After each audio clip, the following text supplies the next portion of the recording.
Welcome to So Many Receipts. I'm Flo Michelle. And I'm Shelley Seddon. And we are two entertainment journos based in Sydney, Australia who love to analyse and talk about all things reality, TV and pop culture. Each week on Receipt Roundup, we bring you our take on what's trending. This week on the show, the Big Brother finale stuff-up, the return of the Real Housewives of Beverly Hills, Simon Cowell's hunt for the next big boy band, and Married to Medicine raises temperatures. So the Bogans have been released from their box. After 4 weeks in captivity in the Big Brother house, the Brevs and the Brevettes are back in the wild. And I was loco for Coco the whole time, but others were leaning towards the Brevinator Colin. And Coco did emerge victorious, and I actually liked seeing her family. Her kids are so adorable. And I have to admit, I did get a little teary. Yeah. But what I wasn't expecting was dark horse Emily to come in second. Oh, me neither. I never picked her at the start. So the big issue post-show is that poor Emily never got any airtime on stage after being announced runner-up. I was shocked at that.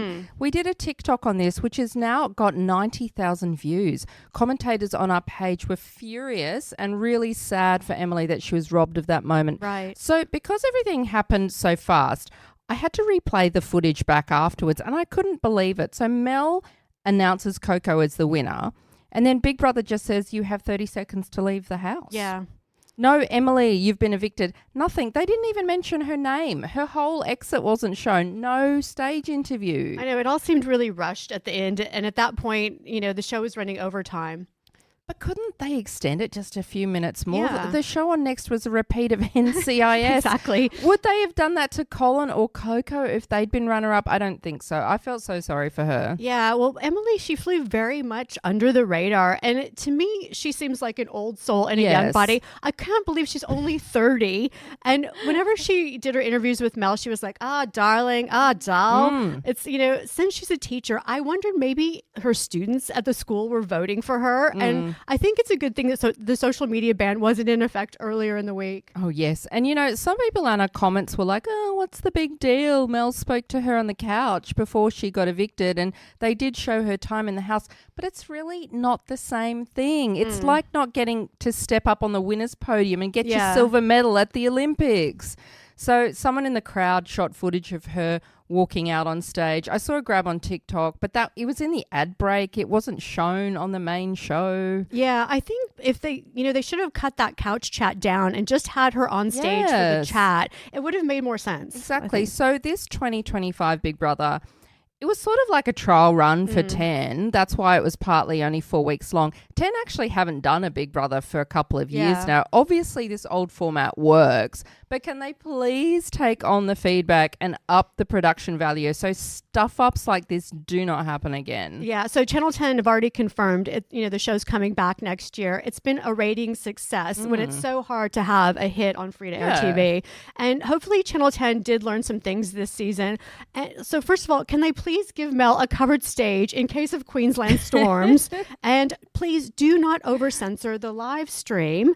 And I just want to mention Allana winning the car. I'm glad she actually won the car. And I didn't realize she had 3 sons. I knew she was a mom, but I wanted Bruce to win the car. I thought he was more entertaining. I don't think Bruce needed the car. He posted a pic driving away in his convertible after the finale. So, you know, I can't actually believe I ended up liking Bruce and his porn mustache in the end.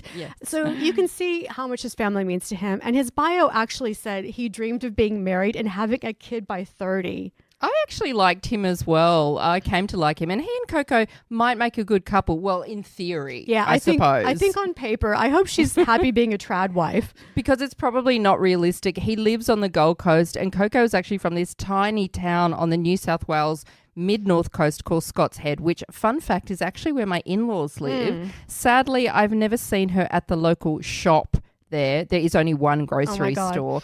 Plus, it's a 4-hour drive from the GC. I can't picture Bruce leaving his big, loud family for a small town. And Coco's not going to move because the kids go to school there. Yeah, I actually thought the same thing. They both have too many ties to their hometowns to move.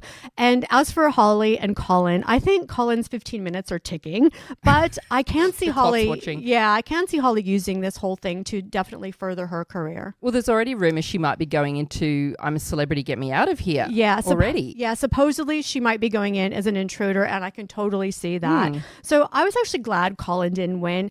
I think being annoying, farting, sticking your tongue out, and mugging for the camera constantly shouldn't be the reason you win.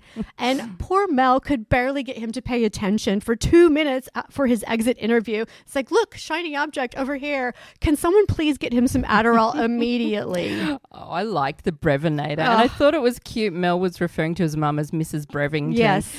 It was also nice that he's a young man showing so much love for his mother. That's heartwarming. However, when he shouted out about Holly, I love you. Oh, God. I did cringe a bit. Yeah. I think I speak for everyone when I say I'm a bit shaky on how long this relationship's going to last. Anyway, bye, Big Brother. Don't let the door hit you on the way out. Yes. So on to the long-awaited return of The Real Housewives of Beverly Hills Season 15. And I only have one thing to say. Rachel Zoe is everything. So Rachel is one of the new housewife additions, and she was bringing it. She's not sugarcoating anything. One of the few positive side effects of divorce is that you give 0 Fs. Yes. So we do learn in the premiere that she left Roger and that he has a girlfriend and they've been dating for a year. And when she said, you do the math, I think that's code for he was having an affair. And she threw shade at him for his parenting, saying sometimes he'd rather be with his girlfriend than his children. Yikes. So, of course, I had to do a deep dive into Rachel 2.0. Okay, before you launch into your exhaustive investigation, Can we just talk about Dorit? Dorit has turned into single white female with Rachel Zoe. Yes. So they played some footage of what was coming up on the Real Housewives of Beverly Hills this season. Dorit is seen kind of nuzzling up to Rachel, then walking with her hand in hand, then putting her arms around her. She is fangirling her so hard. Can I say, honey, pull her back a little? Yeah. So when we first heard that Rachel was joining the cast, we were thinking, is Dorit going to hate her because she'll feel threatened by this famous fashionista? Yeah, or will she suck up to her because Rachel's got so many fashion contacts? Well, I think it's pretty clear she's gone down the hero worship suck up road. They did a joint interview where Dorit went on and on about their special friendship, and Rachel, in typical Rachel style, was more like, yep, and just politely nodding. Well, aside from fashion, they said they bonded over their failed marriages. First of all, Roger's new girlfriend is also a stylist. Oh. Her name's Brie Jacoby, and according to her Instagram, she is the go-to stylist and lifestyle architect for high-achieving men. Lifestyle architect. That's one I've never heard before. Yeah, I need one. Yeah, she's 36. He's 55. Oh, of course. And meanwhile, Rachel has been seen with a musician named Michael Posey. So who is this? I've never heard of him. So, well, they were just papped at dinner together last Thursday. I think he's maybe 43-ish from what I can tell. He's part of a music duo called Mojave Gray, and I started following this summer because I follow Rachel and I saw her at one of their gigs in the Hamptons. Their music's very cool and funky. It's very Rufus Del Sol. Oh, I love them. So she's having a hot girl winter. Yeah, apparently. Instead. And her house is also insane or bananas. Yes. She's the only housewife who actually lives in Beverly Hills, and she's already owning this show. Even Erica was nervous when they first met. I was shocked. She was like, hi, I'm Rachel. Oh, I mean Erica. I know, I laughed at that as well. She rarely puts a foot wrong, Erica. She was nervous. I also think we need to explain Rachel Zoe's manner to people who aren't familiar with her. So you are never going to see Rachel lose her shit on this show. I don't think so anyway. There won't be screaming matches with people. Yeah, she's quite calm. She's also not very smiley. That's just her personality. Yeah, some would say maybe passive aggressive. So I looked for any fights she may have had on the Rachel Zoe project, her old show. I couldn't really find much. She rarely raises her voice. There is a scene, remember this when some dresses got wet and Brad, her old assistant, he was just sobbing about it. Yes, poor Brad. Like it was the end of the world. And Rachel just says, I came really close today to losing it. That is just how she speaks. That is how she rolls. That's about it. Well, personally, I think Kyle must be shitting herself because Rachel waltzed in and turned this boring franchise around after one episode. And this is Kyle's show for 15 seasons, but I think someone's coming for her crown. Yes. So on to our final review of the Real Housewives of Salt Lake City for this year. And firstly, breaking news. Jen Shah was released early from prison a few days ago after serving almost 3 years for creative entrepreneurship, aka ripping off old people with that bizarre marketing scheme of hers. Oh, just in time for Christmas. And tell your grandparents not to answer phone calls from unknown numbers. And can we get a security guard for Father Christmas?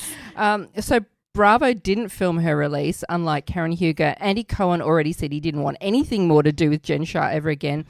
We're not sure if she was released to a halfway house or back to her home with her husband, Coach Shah. I wonder if any of the ladies will get together with her. Yeah, well, I think Meredith, as far as I know, is the only one who kept in touch with her.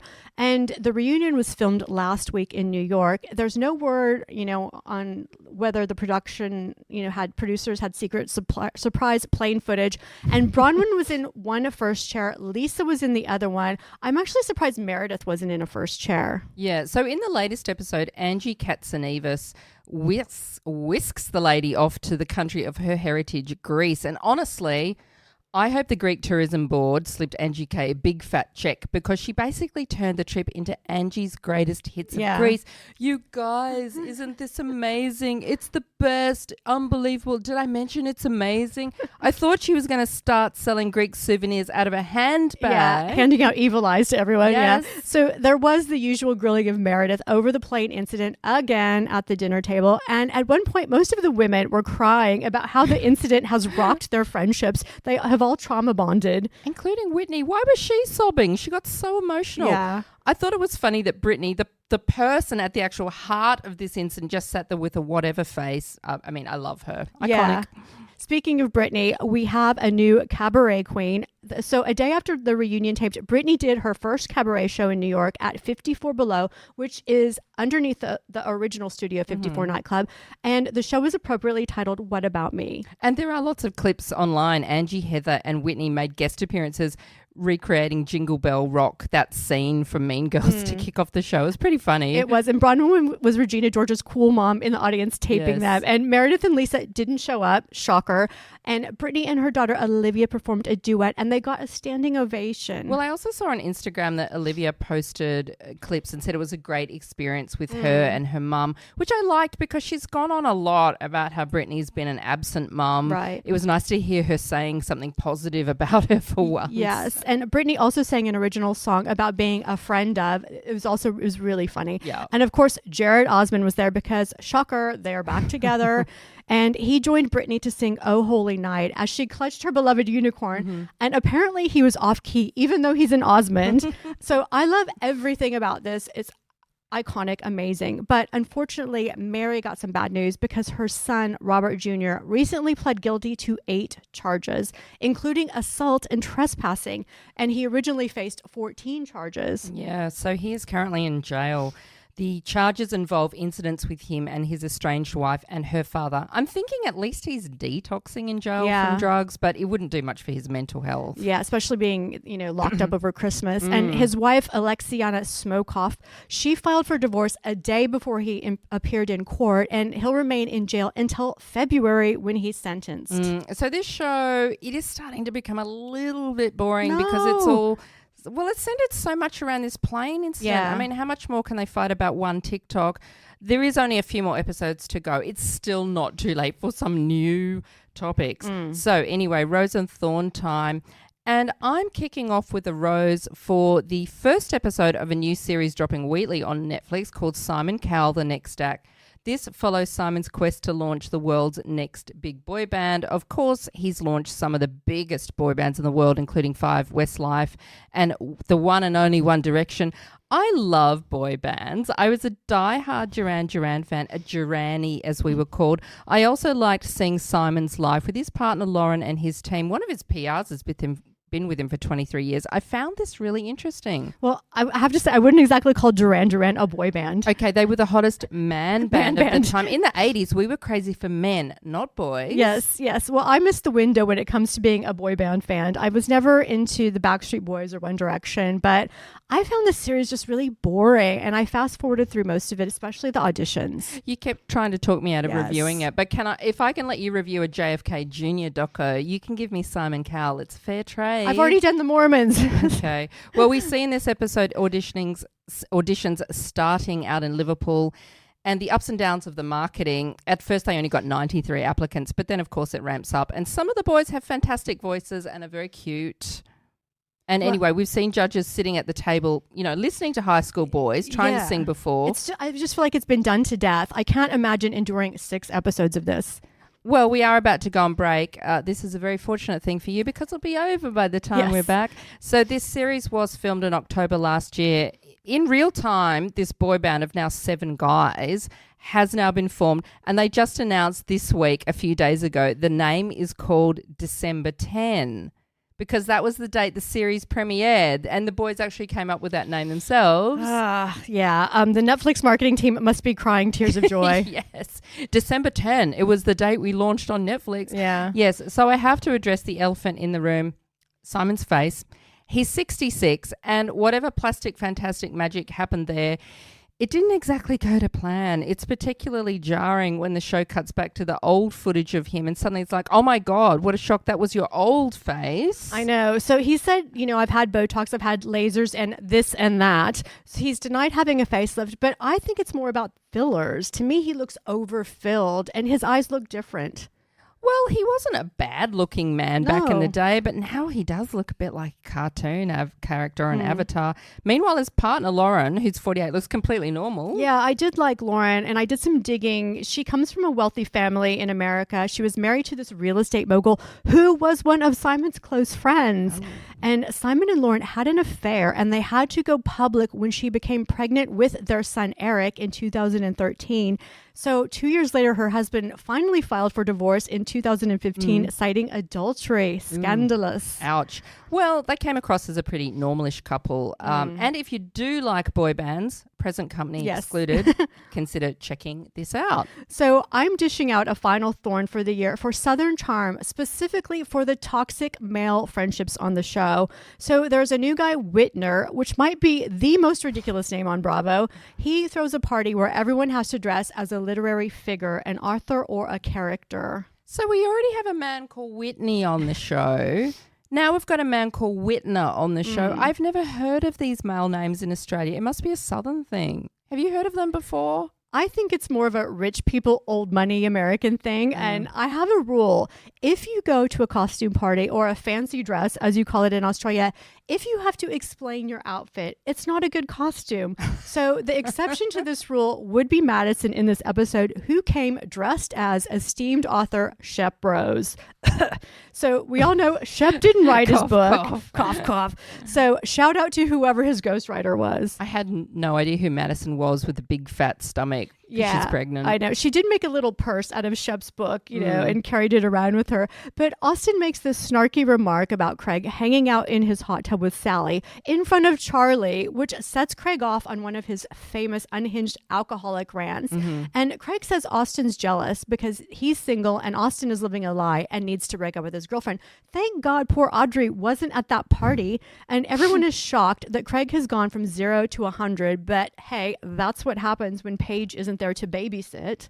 So I didn't think what Austin said was that bad. It was just a throwaway comment. Craig is mean sober and he is mean drunk. He's very awful to his male friends, especially when he's tipsy. Yeah. So he and Shep are also currently fighting off camera after Shep got wasted at BravoCon and blurted to strangers in a hotel lobby that Craig's relationship with Paige was mostly a sham for the cameras, which I don't entirely believe. These men are all very bitchy and unsupportive of each other, especially when they drink, which is often. Yeah, exactly. Well, we see man-child Shep. He's just bought a $3.5 million 4-bedroom, 4-bathroom beach house. It's like, damn, we need some of that Bravo money. And Madison continues to be the star of this show. She's carrying a lot of it. And I forgot how they used to degrade her and call her white trash. But she obviously has never forgotten it. And now she's the queen bee. Oh, they're all kind of really respectful of her now because I know how important she is to the show. She's also just bought a $3.9 million house, which in Charleston is 6 bedrooms, 7-bath mansion with a pool. This Southern Charm money is going a long way. Yes. And I also thought Charlie looked stunning as Daisy Buchanan from The Great Gatsby.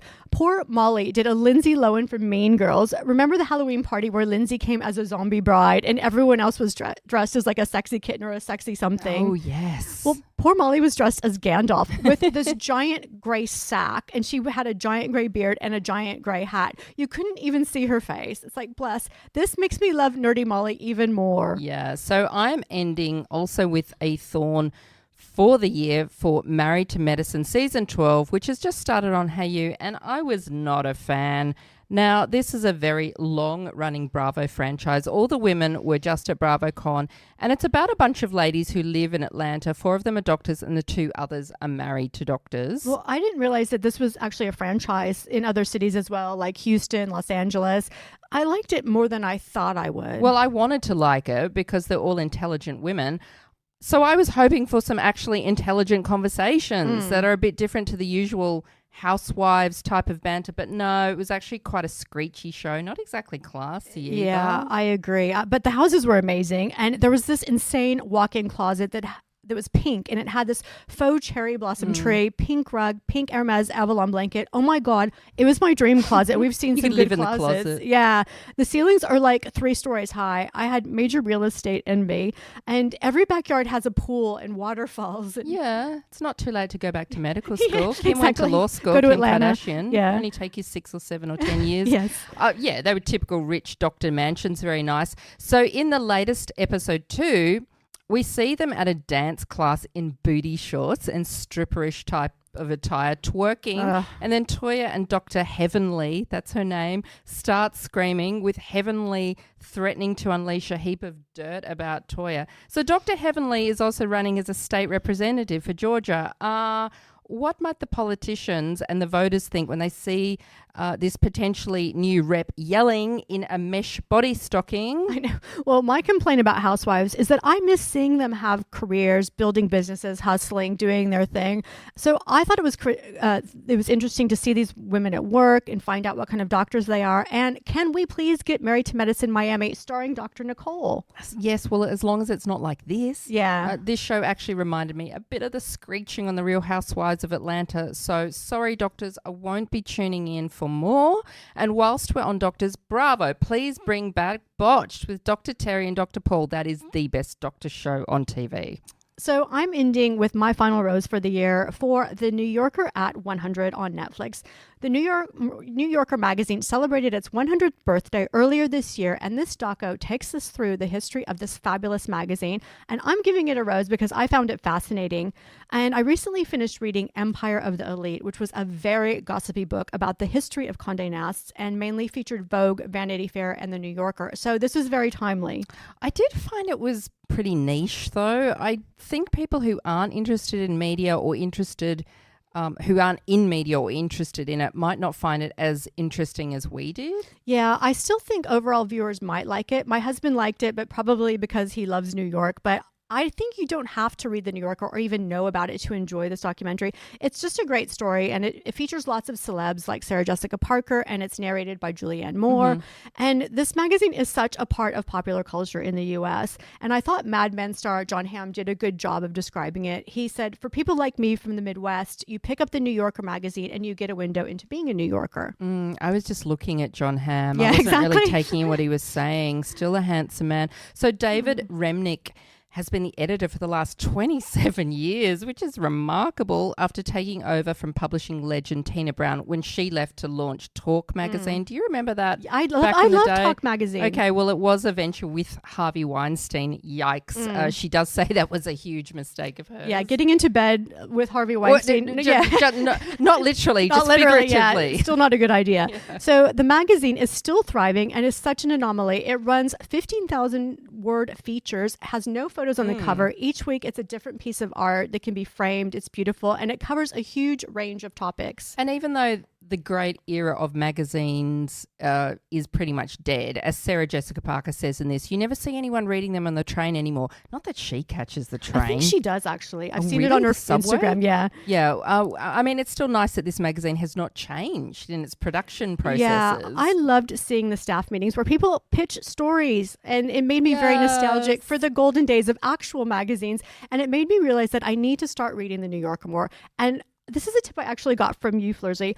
Check magazines out from your local library. Yeah. I've done that with Vanity Fair for years. Do not pay $20 for an air freight magazine. But now I'm getting the New Yorker as well. But I did laugh out loud, though, about the pedantic fact-checking department. 29 people employed as fact checkers on one weekly magazine. That is the equivalent of the total staff of about 5 magazines in Australia. I know. Every story before it's published, the writer, editor, and fact checker sit down together and go through it like word by word to make sure it is perfect. Can you imagine that attention to detail? Well, it's great if you can afford all the staff to do it. It's great to have the accuracy, but I kind of think it's overkill. I bet the original story submitted by the journo is just so different from what turns out in the end. I've been on mags like that before where the story just gets too overworked. Like, I'm not saying, get the facts wrong, but every word, every nuance, every semblance of meaning, it's worked and worked. It's like the same piece of gum that gets chewed and chewed by too many people. Yeah, that is a good point. And they go through every word of a story and go through every fact, every nuance. It is crazy. And most magazines in Australia, and I presume the US now as well, don't even have sub-editors anymore and barely any editorial staff. Yeah, so in Australia, on a weekly magazine in the olden days, the sub-editing department would probably be maybe 5 to 6 people. Nowadays, you're lucky to probably have 2 or 3. And, whenever we see mistakes in print or in mags online, on their online sites, we still laugh, but I also feel a bit sorry for whoever made the mistake because I just know the media departments are so short-staffed. Well, the Daily Mail made that mistake just a few days ago in an article with a big headline, Holly wins Big Brother. I know. How on earth could they get the winner wrong? And out of all people, Coco's arch nemesis. Yeah. So after we did a TikTok about it, they actually took that down. So another thing I love about this doco is they have old school reporters who still carry little notebooks and interview people in person and on the street, not over Zoom. I loved watching this, and it gave me hope that there is a magazine out there still thriving. Yes, hooray for the New Yorker. And that's it for this week. Thanks for listening. I'm Shelley Seddon. And I'm Fleur Michelle. We are now going to be taking a much needed break from Receipt Roundup. We will be back with our first Receipt Roundup show for 2026 on January 30, however. But don't worry, from next week onwards, we will be airing our Deep Dive Summer Series every Friday for the next 6 weeks. So in fact, we won't be off the podcast airwaves at all. Exactly. It's our So Many Receipts 2025 awards, and each week we'll be wrapping up our favorite reality TV and doco moments from this year and handing out some well-deserved prizes. Yeah, categories include Worst Reality TV Criminal of the Year. There were several of those. Best On-Screen Breakdown, Worst Relationship, Most Memorable Fight, and more. Next week, we are kicking off with part 1, Worst of the Worst. You don't want to miss that. So tune in next week for Deep Dive, the So Many Receipts 2025 awards.